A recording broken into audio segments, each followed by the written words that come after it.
बिहार विधानसभा चुनाव को लेकर सरगर्मी तेज है और ऐसे में आखिरी दौर का अब जो प्रचार था वो थम चुका है। ऐसे में 11 नवंबर को आखिरी दौर का वोटिंग होगा। इस पे बातचीत किया जाएगा। तनुज पुनिया हैं जो कि कांग्रेस के सांसद हैं, इनसे ही बातचीत करती हूँ। सर, लगातार बिहार चुनाव को लेकर आपकी भी वहाँ पे ड्यूटी लगी, तमाम सीटों पे आपने भी सक्रियता देखने को मिला। आपको क्या लगता है कि बिहार विधानसभा चुनाव जो है वो क्या तस्वीर बदलेगा? 2020 वाला ही रहेगा या कुछ अलग कांग्रेस का वहाँ पे करिश्मा देखने को मिलेगा?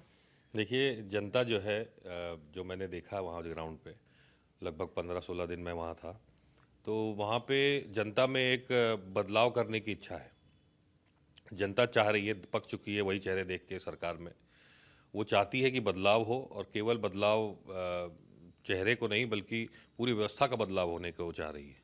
रोज़गार नहीं मिल रहा है, तमाम लोग बिहार के बाहर ही काम करते हैं, मजदूरी करने जाते हैं। महिलाओं को सम्मान नहीं मिल रहा है, आपके किसान परेशान हैं वहाँ पे, हर चीज़ मतलब वहाँ पे स्थितियाँ काफ़ी ख़राब हैं।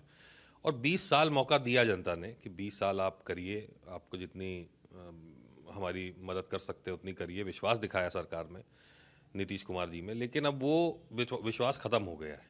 जनता अपने अंदर से चाहती है बदलाव करना, वो चाहती है कि अब दूसरे को मौका दिया जाए, इंडिया गठबंधन को मौका दिया जाए, तेजस्वी यादव जी, राहुल गांधी जी, इन सबको, जो तमाम नेता हैं हमारे, उन सबको मौका दिया जाए कि वो एक सरकार ऐसी बनाए जो जनता की आवाज़ सुने कम से कम।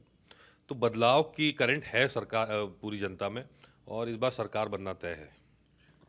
कांग्रेस गठबंधन में है और महागठबंधन का ये एक तरीके से पूरा माहौल जो है लग रहा है कि भाई महागठबंधन की सरकार बनेगी। कांग्रेस लगातार दावा भी कर रही है। आपको लगता है कि जो सीटें आप लोगों को मिली, 61 सीटों पे चुनाव इस बार लड़ रहे हैं, जो कि पिछले विधानसभा चुनाव में आपने 70 सीटों पे चुनाव लड़ा था, आपको लगता है कि वो सीटें, क्योंकि अभी तक हमने भी एनालिसिस किया तो उसमें से देखने के समझ में आया कि 38 सीटें तो ऐसी हैं जहाँ पे आपका मामला ही पूरा फंसा हुआ है। 9 सीटों पे आप लोग फ्रेंडली फाइटिंग में है। आरजेडी भी अलग लड़ रही है, कांग्रेस अलग लड़ रही है, सीपीआई अलग लड़ रही है, वीआईपी भी अलग है। तो देखिए, सीटों में जिस तरह से बंटवारा होना चाहिए था वो संतोषजनक नहीं था, ये तो बात सही है। लेकिन कहीं ना कहीं गठबंधन में जो फैसले लिए जाते हैं वो सबके हित के हिसाब से लिए जाते हैं।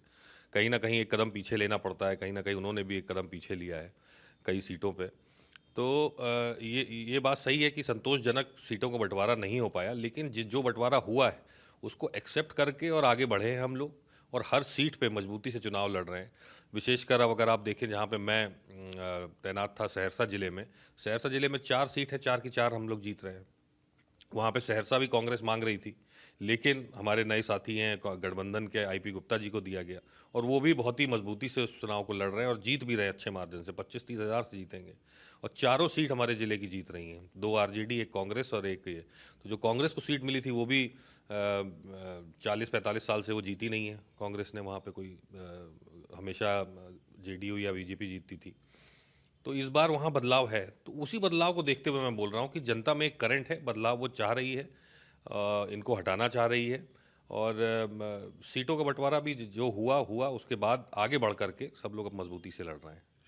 इस बार जो आखिरी का दौर का चुनाव है, सीमांचल की विधानसभा सीटें हैं जो 23 से 24 हैं सीटें, वहाँ पे तमाम पार्टियों का देखा गया कि किस तरीके से वहाँ पे सक्रियता देखा गया, तमाम प्रचार भी देखा। मुख्यमंत्री खुद वहाँ पे गए। मुख्यमंत्री ने एक बयान दिया, कहा कि भाई विकास का पंचर कर देंगे पंचर बनाने वाले, इसलिए सतर्क रहना बड़ा ज़रूरी है। घुसपैठियों का लॉन्चर पैड नहीं बनने देना है। आपको क्या लग रहा है किसकी तरफ इशारा है ये? देखिए, वो तो सीधे सीधे समाज को बांटने का काम कर रहे हैं धर्म के आधार पर। जो इशारा वो कर रहे हैं हिंदू मुसलमान के बीच में, जो है जिस तरह से हमेशा उनका एजेंडा रहा है, हमेशा बंटवारा करके समाज में, चाहे धर्म के नाम पे हो और चाहे जात के नाम पे हो। अभी वो फिर यादव के नाम पे बोलने लगेंगे। तो वही मैं बोल रहा हूँ कि जात के नाम पे और धर्म के नाम की राजनीति करना इनका काम है। समाज में बंटवारा करें और एक हिस्सा खुद लेकर के और उसको अपना वोट बैंक बना ले। लेकिन जनता इस बार विकास के लिए करना चाह रही है। इनके पास पूरा मौका था, 20 साल थे, 15-20 साल इनके पास पूरा मिला।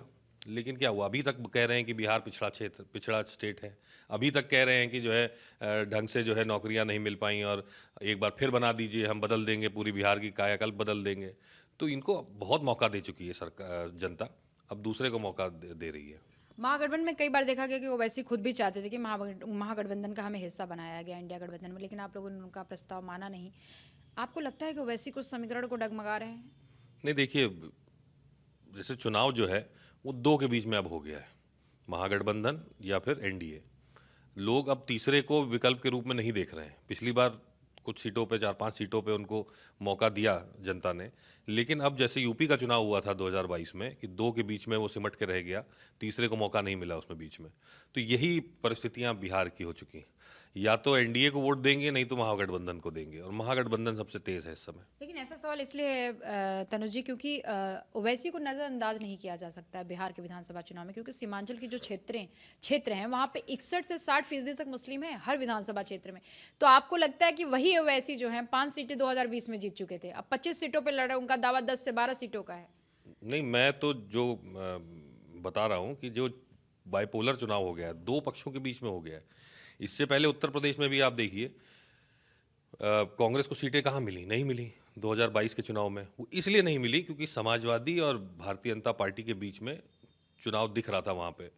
तो जो कांग्रेस को वोट भी करते थे वो भी शिफ्ट हो गए, जो ओवैसी साहब को वोट करते थे वो भी शिफ्ट होके समाजवादी को वोट कर गए। लेकिन वहाँ पे एकदम ऐसी ही परिस्थितियाँ बिहार में अब बनी हैं। लोग तीसरे को अब नहीं देखना चाह रहे हैं, कह रहे हैं या तो आर या पार, इनको नहीं देखना है, उनको जिताना है हमें, तो उन्हीं को जिताएंगे। तो इस बार जो है 2 ही बीच में चुनाव होगा, तीसरे को मौका नहीं मिलेगा। हो सकता है 1-2 सीट पे जहाँ पे उनके कैंडिडेट बहुत मजबूत हैं वहाँ पे वो कुछ कर पाए, लेकिन बाकी जगह तो मुझे उम्मीद है कि पूरी महागठबंधन के साथ रहेगी जनता। मायावती भी भभुआ में की बहुत बड़ा जनसभा, कहीं कांग्रेस ने ये कर दिया, भाजपा ने ये कर दिया, आरक्षण नहीं दिया, अंबेडकर जी को भारत रत्न नहीं दिया गया। देखिए, मायावती जी की राजनीति अब धीरे धीरे ख़त्म होती जा रही है। अब वो जितना चाहें जाके वहाँ पे रैली कर लें, लेकिन उनका जो वोट बैंक है वो बढ़ नहीं रहा है अब, क्योंकि उन्होंने जनता के मुद्दे को छोड़ दिया। जनता के बीच में अगर वो रेगुलर जाती तो इसमें कोई शक नहीं है कि वो उत्तर प्रदेश में भी प्रबल दावेदार होती मुख्यमंत्री पद की। लेकिन जब जनता के बीच में जाना छोड़ दिया केवल और केवल सोशल मीडिया से, तो राजनीति नहीं होती ना। आपको जनता के बीच में जाना पड़ेगा, आपको जनता के मुद्दे उठाने पड़ेंगे, आपको उसकी लड़ाई लड़नी पड़ेगी, तब जा कर के कहीं आप जनता में बने रहेंगे। जनता का विश्वास उठ गया है अब उनके ऊपर से, तो उनका ज़्यादा असर नहीं पड़ेगा। कुछ थोड़ा मोड़ा अगर वो जो वोट काटेंगे भी, वो वोट भारतीय जनता पार्टी और एनडीए का काटेंगी। महागठबंधन कितनी सीटें पा रही है आपका अनुमान, क्योंकि आप भी 10 से 15 दिन मुझे लगता है कि आपने पूरा एक एक सीटों का दौरा किया, तो आपका भी कुछ तो अनुमान होगा। 140 के आसपास गठबंधन की सीटें आएंगी, 140 से ऊपर आएंगी। अमित शाह 160 कह रहे हैं, अब वो तो कुछ भी कह देंगे। साहब ने कम बताया। वो तो उन्होंने जो है लोकसभा में भी 400 पार बोला था, लेकिन कहाँ रह गए वो? तो पूरी सरकार पूर्ण बहुमत में भी नहीं आ पाए। 14 तारीख को आपसे मुलाकात होगी। ये थे तनुज पुनिया। इनका साफ तौर पे कहना है कि बिहार विधानसभा चुनाव में तमाम पार्टियां सक्रिय हैं, लेकिन 2 धड़ों के बीच में ही ये चुनाव है। महागठबंधन इंडिया गठबंधन और एनडीए के बीच में ये चुनाव है, और ऐसे में 140 सीटों का दावा करते नजर आ रहे हैं। हालांकि चुनाव का तस्वीर 14 नवंबर के नतीजे के बाद ही पता चलेगा आखिर किसकी बनती है सरकार। कैमरामैन नीरज के साथ मैं जया सिंह, टीवी लखनऊ।